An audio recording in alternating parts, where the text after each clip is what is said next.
Welcome back to WCS America Premier League. Just our very first day. Well, we just saw one of the most memorable games of StarCraft 2 that I've seen in a while.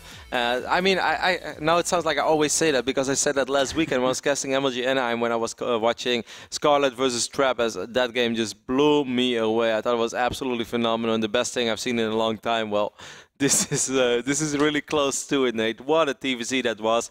But we're not done yet today. We have one more best of 3 left, and it's a very exciting one. It's a very important one. It will be between Pigbaby and XiGua to determine who is going to make it to WCS America Premier League round of 8 for the first time in their career. It doesn't really matter who makes it. It's the first time for both of them. Yeah, they're pretty awesome. I mean, when you look at this group, I mean, I feel like a lot of people would have said, hey, Pigbaby, we know that he's really good, but he doesn't have quite the notoriety, the other players that have been playing in this group.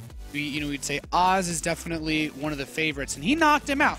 Pigbaby's played really well. It's been really cool to see him come up here and show things off. And XiGua, hopefully he's recovered himself from that last game because that's a tough loss to take. He played very well, but I mean, Hart just became something more than a man. Became something more than a man. I think that's a beautiful way to put it, Nate. I definitely agree with you. Like, if I would lose a game like that, I would have a really hard time bouncing back. But something very similar just happened last weekend where, I was actually... never mind, I forgot. I have been casting way too much StarCraft the last 9 days. But I watched someone who had a massive lead in game number 1, then he still lost it. I was like, he's gonna have a really hard time going into the next game. And then he just won game 2 and 3 pretty convincingly. I was like, okay, so maybe this logic does not apply to him. However, I think it's gonna be a really cool series, and I'm excited for it, Nate. Yeah, I think it'll be really interesting to see which one of these players that haven't made the round of 8 before in WCS America. I mean, we said Pigbaby's first time coming out here and playing in WCS America, first time in the United States, and to get to the top 8, that's definitely a cool spot to be able to reach. So I'm excited because either way, we're going to have a newcomer to the round of 8. We're going to have someone that, at this point, you could almost say is a dark horse in a tournament where you have players like Bomber, like Tasia competing, and especially with players like Polt still on the mantle. Even if XiGua advances, he still has a lot of Terrans to get through. Yep, either way, I see Josh and Todd standing on our right, and I'm curious to see if they are going to intervene some words as well, or we will just take a look at the map videos. I am completely fine with everything. I really don't know what's going on anymore, Nate. I guess we'll just start doing map videos first, and then we're going to throw it to Todd. That works as well. Yeah, map videos are always a cool process to see. So Pigbaby and XiGua, we look at these maps, and I mean, we've seen some interesting vetoes so far in this matchup at least, but Altazim Stronghold I don't think is too surprising. It's not, but what I do remember is that on Altazim Stronghold, XiGua was able to eliminate Liquid's hero in WCS America Premier League Season 1, so he was able to get one of his biggest victories out of his career on that map. However, he doesn't want to play it today, not against Pigbaby. Pigbaby decides to veto Way Station. Now, that's not a shell shocker. No, not really surprising at all. Like I said, you want to prepare 2 different strategies for a map, makes things a lot more complicated, and also it just gets so vetoed so much that as far as tournament experience goes, you don't have a lot of gameplay on that map. King Sejong Station has been a pretty popular map this season. I feel like we're getting forced towards having Habitation Station in again. Yes, there's a very big possibility. Well, no, I think he might veto it. Yeah, Pigbaby vetoes it. Not super shocking there either. So we'll have Overgrowth, Frost, and the third map, which is often the most random one, as Frost and Overgrowth are played incredibly much. It will be Merry-Go-Round this time. So Pigbaby prefers Merry-Go-Round over Habitation so much that he even decides to pick it immediately. Almost giving me the idea that he has something special planned. Maybe some crazy, I don't know, maybe some... I'm not going to talk about it. Both players are standing on stage. Let's not do it. Maybe even though they probably have no idea what this Dutch guy is saying anyway, so they'll be like, I have no idea. All I heard were zealots or something. Either way, the second map is going to be played on Overgrowth, and our last map, if necessary, is going to be played on Frost. Yeah, and I think when you said, you pick to play Merry-Go-Round, the lesser played of those 3 maps, you put it first, say, hey, even if this is a bad map, at least the series won't rest on it. It's going to be the first map that we play. And maybe I have something special prepared, and maybe I don't. But worst comes to worst, you get it out of the way early on, and the next 2 maps are pretty good for standard macro games. All right, well, since this is our last series of the day, we want to hear all about it, and we need some expert Protoss analysis as well, as Ro16 is not going to cut it over here. I see Josh and Todd, they are standing ready. They've been ready for a while. Guys, I want to hear what Johan has to say about this. Thanks very much, Roddy. I'm here with Clutch. What do you think about these map vetoes? Well, I'm looking at a pattern here between these players. You take a look at Pigbaby versus Oz. They both lost on Overgrowth. Pigbaby won on Overgrowth in map 1, took the series. Heart versus XiGua, they both lost on Frost. Frost went to Heart. In this one, Pigbaby lost twice on King John Station so far. Out of the question, it's been vetoed. So XiGua, Frost a third map. I think Pigbaby may have an advantage here. Oh, I guess let's just pack up and... No, it's an interesting point you raise, and very often when you, I guess, find some kind of pattern like this, it continues for a long time as well. It's a conspiracy right now. That's brooding online. People are trying to connect the dots with all the maps that are chosen or vetoed. But I think it comes down to the strengths and weaknesses of the players in the maps itself. And Pigbaby is one of the biggest surprises we've seen. It was a bit of an upset what we saw earlier today. XiGua, that match against Heart, it's tough. He's going to have to bounce back from that. Yeah, it's very hard to refocus after a match like this. But the first few vetoes here, I wasn't surprised. We had Alterzim, Way Station, and then King Sejong Station. But then Habitation Station was vetoed instead of merry-go-rounds. I was really surprised. And then the first reflex of XiGua was like, I'll take merry-go-round first. Let's go. So I can't wait to see what Pigbaby might have in store for that map. And we just saw XiGua earlier who played against Oz and who opened with spool first every single time, because I think he expected Oz to think that he was going to go hatch first and maybe cannon him. So we'll see if that trend continues as well. That's going to be one of the things here that we need to follow, and how is Pigbaby going to go into the match as well. What's so fascinating about all these players is the mental games, the mental type strategies that they bring before even entering the round of 16, what they learned from the round of 32, and some of the cultural differences, the training differences as well. Korea is huge with StarCraft 2. China is a much smaller demographic when it comes to actual players. You look at the training campaigns, the training timing that a lot of these players have, and Heart has put so much more time into training. He says that's why he won. So is it down to who they train with? Is it down to the maps that they train on? Is it down to the different type of matchups you can have? It's all proven in these matches. It's going to be proven today in this best of 3. One man stays and moves on to the round of 8. One man goes home. Let's talk a little bit about the Fantasy League. Yeah, man. Let's talk about your team. My team, consisting of Todd. So 0 points on that front. No, I'm Thank you for picking me. You're and welcome. Sorry for losing. Hey, the crowd picked you too. All you have to do to sign up for the Fantasy Leagues, go to fantasy.eslgaming.com/SC2. It's really easy to sign up. You can use your Google Plus account, your Facebook account, or even your Twitter account. It's based on real performance. You compete in a global ranking, plus you can compete with your friends as well. Todd is on my team for Europe. I also had MMA. For America, I had Nestea. I also picked Pigbaby. Ooh. Yeah, so this is exciting stuff to see how far they're going to go. And I think this is a really good social aspect that we're adding that we've seen in traditional sports, now making it to esports, man. More mainstream. Excited for it. I really like it as well, but I think it's time to get the game started, Clutch. That's right, ladies and gentlemen. Make sure to tweet at us, #WCS. Who's going to take it? XiGua or Pigbaby? Let's jump into the game. Very good.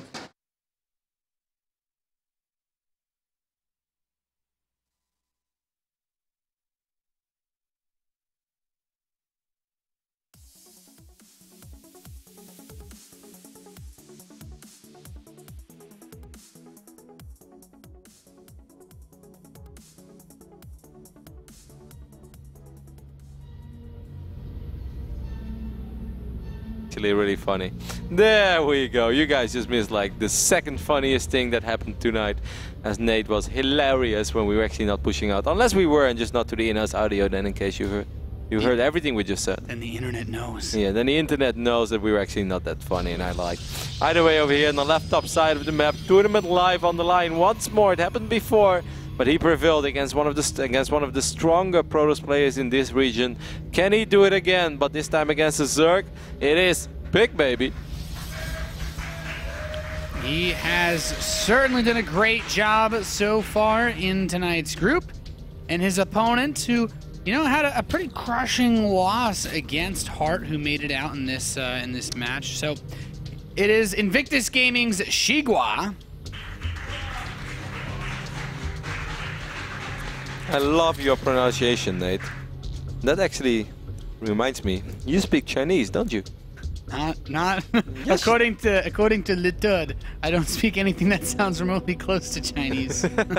Why? Did he lecture you on your Chinese? Yeah. Really? We Taught the type of guy to lecture someone else on his Chinese. He does that, doesn't he? Like the other day, I told him that I've been going to the gym for a while because he was talking about Violet. And I was like, yeah, I've been doing good too. And then he just looks at me, he's like, no, you're not going like Violet. I was like, how do you even know? You've never been with me at the gym. You've never seen me. Todd is officially the biggest hater in the world. He sounds a lot like some internet commenters. Todd is the type of guy who will tell Lance Armstrong how to use a bicycle. That is Todd. Now this game, merry-go-round, this map, we know it's not really the greatest for third bases for Protoss players. No.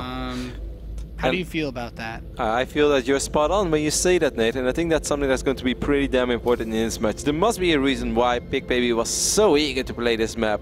Not only did he not veto it, he picked it at first. It really gives me the idea that we might see something that is just particularly good on this map. Of course, the spawning locations are important. We didn't really touch upon it, but look where this Overlord is hovering right now. Flow is on the money today. Of course, let us know as well what you think about our dedicated observer, but I think C has been phenomenal. That high ground is really important for two base pushes. If Pigbaby would go for something like a one gate nexus with a ridiculously quick robo as follow-up, he can really use that high ground as a staging ground, and it's hard for XiGua to engage up that ramp. And I kind of feel that we will see two base play from Pigbaby. Otherwise, this merry-go-round play or pick makes no sense to me. Yeah, it certainly could get difficult from the late game when we know that XiGua has phenomenal macros. So if you let XiGua just go at it and you play that long-term match, I feel like things are going to get a little bit dicey for you as a Protoss player. So Drone's going to go out to take a third base for the Invictus Gaming Zerg, and Pigbaby, he does still have that probe. It has not been spotted. Pigbaby has absolutely no idea whether or not there is a gas going on for XiGua. I guess he can sort of expect it because XiGua has been playing like this in the majority of his games, and he's not a super greedy Zerg who goes very often double hatch before gas or pool or whatever. The probe will find that hatchery on the right side of the map, and he was already trying to hide on a different high ground instead. And despite the Overlord spawning, so this is 4 gateway aggression, and I'm actually kind of well, warp gate technology is 45 seconds off. Speed just started now. Kind of interesting. I feel that he kind of hoped that XiGua played gasless, but XiGua is not playing gasless. I think he's gonna have a hard time. I think he sees he's like walled in. He walled off the natural. He's got one gas. This is a pretty big commitment. Yeah, this is going to be looking to almost kill him. And this Overlord on the right side is just about to spot this pylon. 8 Zerglings on the production tab already for XiGua. I think XiGua is going to be able to deal with this, Nate. He has plenty of Zerglings on the way. I would love to see a Roach Warren as well, because Roaches are always nice as a backup plan. And I think as soon as he realizes that this is pretty serious, he should be fine. He saw all of the gates. He even saw the full wall off. Still no Roach Warren, so it's going to be Zerglings and Zerglings only. I'm not saying that that is not the right way to deal with it, because he's going to have so many, and speed is on the way that I think he will be okay. But a few Roaches would have been... maybe actually Zerglings is better, because there is no creep connecting the bases. I kind of like the Zerglings. I changed my mind. But unless the Zerglings lose, then I really would have loved to see a Roach Warren, just so you know, Nate. That's spoken like a true American, Roddy. Going over to the third base with this push. The Zealots, of course, would love to get on top of these queens. There's not a lot of distance for them to run once they get off the creep. I'm worried. I'm thinking I perhaps want to see a Roach Warren again. Even though if the Zerglings get the surround, and they do get the surround, well, then he might be able to clean it up. It's just Zerglings against a crazy amount of Zealots, but there are so many Zerglings that it is good enough for XiGua. 4 more Zerglings Zealots will stream in, but as long as XiGua gets the surrounds like he does again, he should be able to clean this up eventually, and this has been a remarkable hold so far for our Zerg. Yes, he is down 9 workers, but by the time that this is all said and done, he is going to be a 3-base Zerg against a 2-base Protoss with no gas and no tech. Yeah, it's just continued warp-ins. Pigbaby has been building probes behind this, but you said it, he's still only on 1 gas, continuing to warp in Zealots. The Queen actually going on a quest to push this mothership core away, and I think these Zealots shouldn't be able to do this. XiGua is just making purelings right now. Yeah, the good thing is that Pigbaby is building probes during this. So before I said a 7-worker lead, right now we're looking at a 15-worker lead already. So it's going to take a little bit of time for XiGua to catch up, but you'll be surprised what 3 hatcheries can do. Yes, the work count shows us 40 against 25, but it's very deceiving because there is no tag for Pigbaby. It's a full wall. He has absolutely 0 map control. He wipes in a bunch of sentries because I think he's worried about Zerglings counterattacking. Fortunately for XiGua, he's building drones. That is the correct decision. And despite being down 15 workers, I still think that the Zerg is quite far ahead.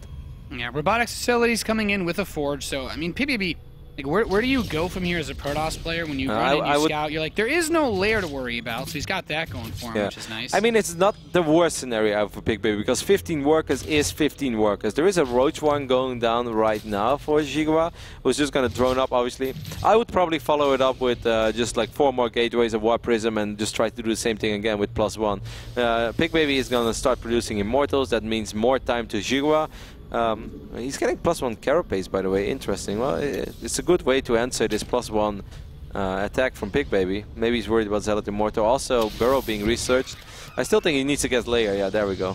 He cancels Burrow, at least for now, fires up Lair. He can still get Burrow after that, but I think getting Lair now is more important because roach speed is very important. Yeah, he still wants to have access to... I like maybe even Hydras. I like you said about the +1 carapace because XiGua's been making a lot of use of these Zergling-based plays in all the matchups today so far. But with the Lair coming in, Hydralisks are a little ways off, and with the second Immortal coming through here, maybe if he goes for that Warp Prism, do you think he'd have a solid defense in time? Or is he just, I mean, he's relying a lot on these Zerglings. Yeah, like the thing is as well, XiGua already has, well, actually doesn't have that many. No, it's going to be hard for XiGua, don't get me wrong, because 2 Immortals and Warp Prism and Roach Speed is a long way off. It's actually going to be pretty damn difficult. XiGua is going to have to do its absolute best to slow the Protoss down in one way or the other. But there's already a pylon going up on the right side of the map. These Zerglings need to buy a little bit of time. There are 8 Roaches on the production tab, but without the Roach, oh, the Zerglings are going to get force fielded in. Good force field there for Pigbaby. He's going to get all of them. Of course, this slows him down a little bit, but I would love to get slowed down 15 seconds for like 22 Zerglings. Yeah, this is nice. Man. The pylons are stringing across the map now. And Roaches are on the way, but Roach speed isn't done. This is really, it's actually quite bad. This is going to be really difficult, I think, for XiGua to hold. Yep. Can he? I mean, like, as long as he buys time, then eventually he can, but you're right. There's only 52 works against 45. Above all, there's no Roach speed. There are 2 Immortals in his army. There are so many sentries. So, despite the fact that he took his assimilators that late, he still has so many sentries to work with. And I actually think this is an untouchable Protoss force in this phase in the game. But maybe XiGua can pull off a miracle. He's continuing to put out Roaches and Lings, but they're the first 2 force fields holding these Roaches in place. The Immortals going to work. He's hitting from multiple different positions. The Warp Prism, though, you can't really kill that with the Roaches, and this allows him to continuously reinforce with Stalkers. And these Immortals, they're not really... He can't touch them. No. This is too much from Pigbaby. Yeah, there's absolutely no way that he can touch them. Wow, he's dancing the units as well. Even in game number 1 over here. And this game isn't even directly over yet. As a few more force fields will go down. Of course, there's so much DPS in this Protoss army, and all these force fields will make it so hard for any unit to go in and ever leave again, as these Roaches just die. XiGua calls GG. Pigbaby picks up game 1 here on merry-go-round. Pretty interesting game. You know, in the end, Nate, perhaps I wanted to see a Roach one after all, because even though he cleaned it up with the Zerglings, he made so many of them. It was so many Zerglings, and even when he defended it, he was down a lot of workers. And I'm not sure what's the correct play from that phase in the game. Yeah, it was really tricky. He defended the 4 gateway pressure. I mean, it feels like you want to say pressure, but you mentioned it, and it's very important to note that when you only had 1 gas, but being able to put out probes while doing an attack like that, I feel like most Protoss players, if you want to fully commit, you don't build probes at all when you do a push like that. But it gave him a weird amount of economy to fall back on, and I just. As someone that, you know, I'm not a Protoss player, I'm not a Zerg player, it's really difficult to see where exactly things went wrong for XiGua in that game, I feel. It is important to notice that, like you said, and like we mentioned during the game, that our Protoss was on 1 gas, which means that he only has like 2 or 3 probes on mining gas, and the rest all goes into minerals. This is what allows him to warp in 4 Zealots at a time and still build probes, while XiGua is using all of his larva and actually pulls away queens as well to pump out as many Zerglings as he can. And yes, in the end, he did defend it, and even pretty convincingly with like 22, 24 Zerglings left. But that doesn't change the fact that during that entire period he was not able to produce any workers. Maybe if the map was bigger, he would have had enough time to actually like turn it into a real game. But Pigbaby doing a really good job in not mining any gas when he doesn't need it, and then mining a lot of gas when he did need it. Followed it up with the Warp Prism, the 2 Immortals. Solid follow-up for him. Pretty bizarre. You know, maybe it is a lot easier to defend pushes like that with a Roach one. Thumbs up to the camera from XiGua. As we start to count down into game number 2, Overgrowth. Roddy, this map plays out much differently than merry-go-round. I don't think the Protoss is forced into any particular kind of strategy. What would you like to see from Pigbaby in this map? I'm not sure. I think he wouldn't mind at all to do something similar as in the last game, but I don't think it would ever be 4 base. It would much more likely be in the trend of 3 base, 3 gates, and then going up to 3 bases behind it. I think it also depends a lot on how XiGua decides to open. Are we going to see a speed opening once more? Will Pigbaby be able to capitalize on that once more? I'm still a little bit I'm a little bit confused about the last game, Nate. It doesn't sit well with me. Yeah, it was definitely a weird one, but about to see if our Zerg player here in blue in the bottom left can bring this series back, or if his WCS America run ends here. From Team Invictus Gaming, it is XiGua.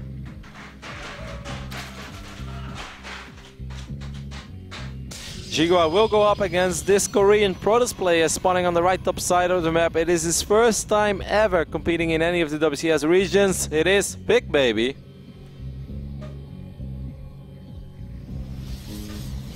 Pigbaby. And even getting some shouts from the crowd, man. These guys love the Protoss against the Zerg. Yeah, XiGua got a lot of love as well. There's a lot of love all around. So much love in this building, Nate. It's a beautiful place to be in. Look at this. This place is actually pretty beautiful. I'm really, really impressed with how everything's been set up. And it's been awesome to have people here to watch. And of course, all of you tuning in, sending tweets, your Kappas in the chat. Not just that. Of course, if you guys are watching right now, if you're tuning in like, WCS America is back, and you're living in the Southern California area, and you love Red Bull, then you should definitely show up to our studio tomorrow. I believe the doors will open around 2:30 p.m., and you guys are all welcome. If you live in Southern California, just go for it, even if you live in San Diego. Battle your way through LA traffic like a boss. And show up at the studio. Watch some awesome StarCraft. Take some pictures. This might be your one unique chance to meet Le Tot in person. Le Tot alone is enough reason to drive for 2 hours. I would drive 2 hours for Tot. I'm not sure I would. I would. So this game, we have a completely different setup from Pigbaby. Nexus first into Gateway. This is something that Le Tot had talked about earlier as a greedy but increasingly common playstyle. And against XiGua's double hatchery before spawning pool, we got ourselves a macro game here. Yeah, this is different though. Like normally XiGua doesn't do this very often, and that makes me happy. What is Todd tweeting? He says, XiGua used to be Rabbit, and now he's facing Check5's Pig's love child. Who will take it? Tune in and find out.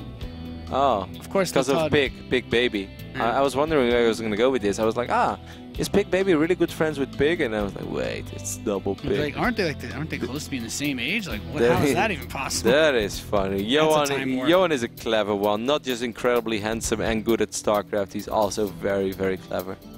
What a guy. What a guy. Either way, it's a double hatch before pool opening, which means this is more economic from XiGua. It means that he is not going to sacrifice his economy early on for that quick speed upgrade. Pigbaby scouts it though, Nate. Now, if you do it in the last game where you don't scout the extractors, I almost feel there is no reason for you not to do it when you do scout the extractors. Or in this case, the non-existing extractors, if that makes any sense. He's going to open up with a sentry, but that could still be a defensive sentry. There is a very realistic possibility that Pigbaby wipes in 2 gates in the front and 1 gate in the main. And then if he starts, with some 4-gate aggression, wipes in a bunch of stalkers, forces out some Zerglings, starts kiting them, then wipes in a bunch of zealots afterwards, I think he's going to do some real economic damage and maybe even kill that 3rd hatchery. Yeah. No, it's a 4th, so I'm completely wrong. Bam. So, happens. I mean, if you go for a forge, and if he does try to do something like a 3rd Nexus because there is no gas, he could set himself up for a 3-base +2 blink maybe, which has been pretty popular. That is. We might see 2 more. Yeah, no, you're spot on. That's as far as my predictions for this match would ever go. Well, it might be much more accurate than mine. There's a very good possibility. We do see 2 gateways go up in the front. And then we see him resource +1. He's moving out with 3 gateways, try to put on some pressure while going up to 3 bases behind that, then getting the Twilight Console. Then that is a very realistic scenario. So this Overlord's going to come into the main base. Of course, XiGua would like to know what his opponent is up to. Makes a reasonable amount of sense. Yep, he would love to see that +1. And he is going to see it. This no, I'm not sure. No, this sentry's not going to kill it before it sees it, no? Unless he goes Super Saiyan. Sentry! Turn left! Go yellow! No. Go yellow! XiGua saw it, right? He did see it. He saw it. Yes. Wrecked. In the final seconds before that Overlord died. The last moments of his life. That Overlord did see something beautiful before he died. A spinning force. You're like, wow, such technology. Much spin. Those lights. Very upgrade. So Lair and a Roach Warren are on the way for XiGua. I mean, he's just been allowed to do whatever, right? But there's been a lot of probes chrono boosted out. The worker count is surprisingly close at this stage of the game. Yeah, Pigbaby even going up to 3 bases before he decides to move out. And there's not really not anything wrong with that, because he knows that the gas was late from XiGua, so it's very unlikely that XiGua suddenly shows up with a bunch of speedlings or with a bunch of roaches. That would just be theoretically not possible yet. Wow, there's a lot of gateways immediately. That gate explodes. This could be a fake third base. He could actually like not produce any probes for a while now. And just, it's very weird to make a fake third base and then like put all your gates there. Because like now XiGua at any moment he will see like, wow, you have like at least 7 gates. Which is, I think this is something that Alicia has done in the past actually. Just a really big +1 attack push? Yeah, this is like 7 gate. I'm pretending to macro, so I want you to go up to 4 hatcheries. Without a Twilight, I don't think there's a, no, that actually makes a lot of sense. If you get Burrow against this, you're in a really good position. But if you don't get Burrow, then things can get a little dicey. This Zergling does not see this. Zergling does not see this Sentry army move across the map. XiGua is producing a lot of units though, so he's onto something. But he needs Burrow. Without Burrow, I think it's going to be really hard against all these force fields and this fake third base from Pigbaby.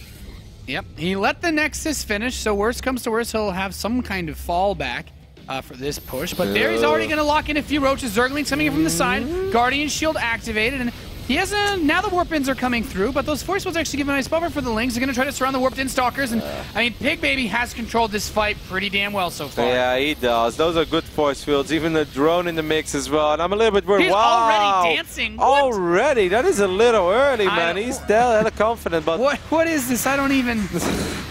Well, this is Protoss, I guess, Nate. As force fields are still available for Pigbaby. He has a lot of Stalkers over here with +1. Burrow is being fired up now for XiGua. He has 13 roaches on the production tab. The biggest problem is most of them will spawn one by one. Broodlings are not going to get a sentry for their efforts. And again! Man! Wow, this guy loves to dance. I told him earlier today, I was like, Pigbaby, I can see you go crazy in the club. And then he said he didn't. Well, anyone who dances that much in a game of StarCraft 2, Nate, loves to go crazy in the club as well. Yeah, I mean, I don't even think XiGua could see the second set of dancing, so he's okay be dancing with himself. He's gonna watch the replay and feel like, wow, that's next level mind games over here. He's gonna dance again. Either way, Pigbaby, the Royal Roader of WCS America in this season. It's the first time ever he participates, and he will make it all the way to the round of 8. He even gives us a little fist pump. He's happy. He's rocking the Kappa jersey. Perhaps that's why he's dancing so much. A very handsome man and an excellent Protoss player. You know what, Nate? For our racial distribution in the round of 8, this might not be all that bad, as he was only one of the last 3 Protoss players in this tournament. So that means we have at least 1, perhaps 2, maybe even 3 Protoss in the round of 8. That would, of course, make Litot happy.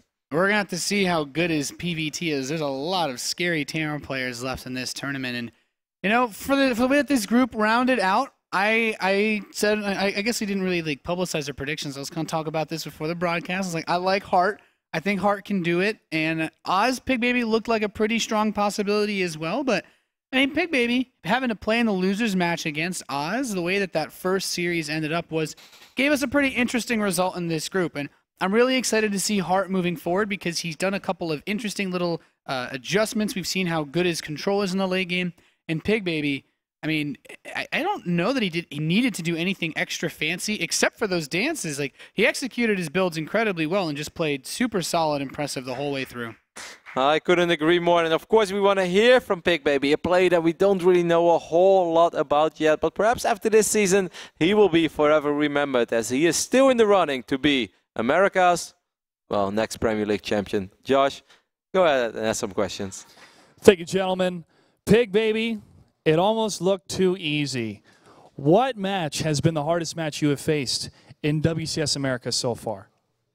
모든 경기들이 되게 8강까지 올라오기 되게 쉽게 올라오신 것 같은데 이제 WCS 아메리카 와서 했던 경기 중에 가장 어려운 경기는 어떤 거였나요?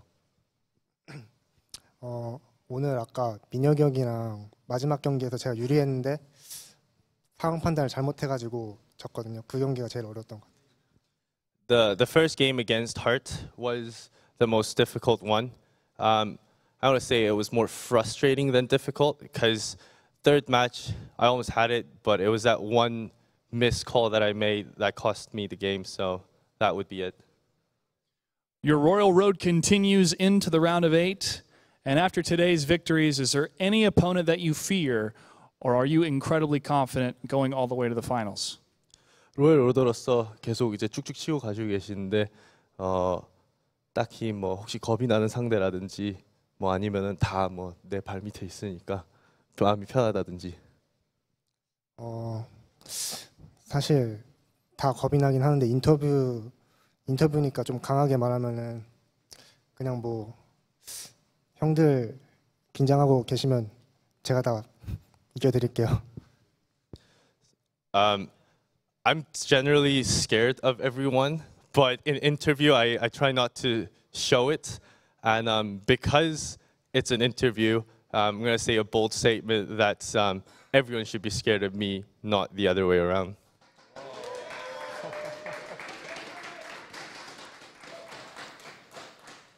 You sent a message to everyone that's still in WCS America, but do you have a message for all of the people watching and all the new fans that you have generated today? 오늘 경기로 인해 더 얻게 된 이제 북미 WCS를 보고 있는 팬들한테 이제 한마디를 해주신다면? 제가 지금 아이디가 피그베이비인데 이제 우승해가지고 멧돼지로 바꾸도록 하겠습니다. This is coming from me. I told him about his GSL run last year and how Tasteless commented on how the ID Pigbaby and how it would change into, you know, Pig Teenager and Boar and stuff like that. I told him about that, and he said that through this WCS America and taking off your the supports of the fans, I will make this opportunity the day that I evolve into a boar. The Boar. All right, Pigbaby. Let's hear it one more time for Pigbaby as he moves on to the round of 8. Congratulations. Let's throw it back to the commentators. Thank you very much, Josh. And it's been one hell of a day. This is our very first live event day. Of course, we've done the round of 32 from this studio. We've been getting along with everybody. We've been getting used to the equipment and the set. But this is different. We have switched things up. We have brought dedicated observers. We have brought Le Tot. And overall, Nate, I felt it was a very fun day and a very awesome way to kick off our WCS America round of 16. Yeah, I think this is one of the better starts that we really could have asked for. We had some fantastic games. You know, we started the legacy of Melinda the Banshee. I still don't agree with comebacks. Melinda. She did not feel like a Melinda to me. She felt like a lot of things, but not like a Melinda. You know, not every Banshee seems like it's going to get 60 kills either, Roddy. That is true. Maybe Melinda was the way. Either way, let's just take a look at today's results. It's, of course, been a long day of StarCraft, and this is how everything has played out. Hart was phenomenal. Hart was fantastic. Hart was, I would almost say, legendary, as he, you know, just does what he did in the round of 32 as well, and that is impress and impress and impress. One hell of a performance. Sick micro, there's really nothing else to it. In the loser bracket, we saw Pigbaby go up against Oz in a close PvP series. He was able to close it out, and last but not least, of course, we just saw Pigbaby dancing his way to victory after two relatively cheesy builds, but it was the right time, the right place, and good execution of those cheesy builds that allowed him to march forward to the round of 8. Yeah, really cool games that we had so far today, and really excited to see Pigbaby coming through. And we said he's that new guy to WCS America. And it's just cool to see that. But don't worry, guys. We've got a lot more StarCraft coming up. We'll be broadcasting tomorrow our second group of the round of 16. But, before we get to that, let's just hear from Josh one last time before we go to tomorrow. Thank you, gentlemen. It's been an incredible day one. Group A is now over. We wish Oz and XiGua all the best of luck as they return next season. But we're going to watch Hart and Pigbaby continue in the round of 8 starting July 5th at 3 o'clock right here in Burbank, California from our studio. Stay tuned tomorrow at 3 o'clock as Group B will be going live. On behalf of everyone here at ESL America, good night and good game.